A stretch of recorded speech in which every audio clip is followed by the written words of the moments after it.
Helsinki marraskuu 2005. Jäähalli herää, valot syttyy ja vain yksi mies tiesi, mitä on tulossa.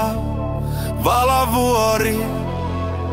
Marraskuun kylmä tuli ulkona ulvo, mut jäähallin sisällä rytmi kasvaa kovaa. Kansa odottaa, sykkii samaa tahtia, kun legenda saapuu ovista sisään harvinaisena.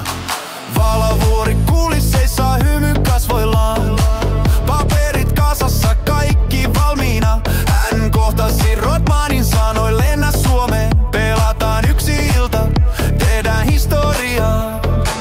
Valot vilkkuu, yleisö huutaa, heti kasvaa isommaksi kuin kukaan odottaa. Tämä ei ole vain peli, tämä on tarina, joka jää kaikille mieleen. Kuka toi Rodmanin Suomeen? Valavuori, Valavuori, Valavuori, Valavuori. Kuka toi Rodmanin Suomeen? Valavuori, Valavuori, Valavuori. Dat zal ik keus, dat zal ik keus.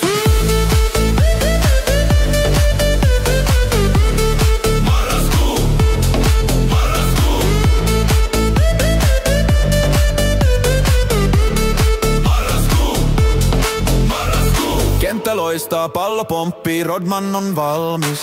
Yleisö nousee seisalleen, jännitys on vahvis. Hän heittää, hän levyttää, ottaa shown haltuun. Halli huutaa kuin olisi räjähtänyt tulta. Ja Valavuori seisoo reunalla, tietää sisällään, että tämä oli unelma, joka muuttui todeksi tänään. Yksi ilta ikuisuuteen, yksi hetki, joka jää.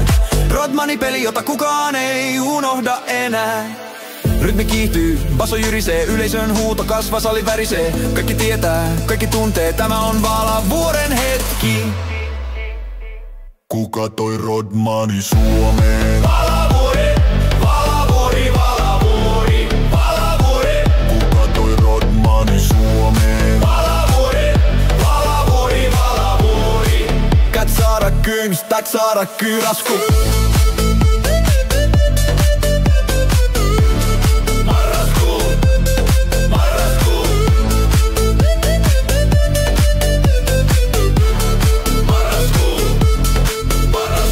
Ottelu päättyy, mutta tarina ei.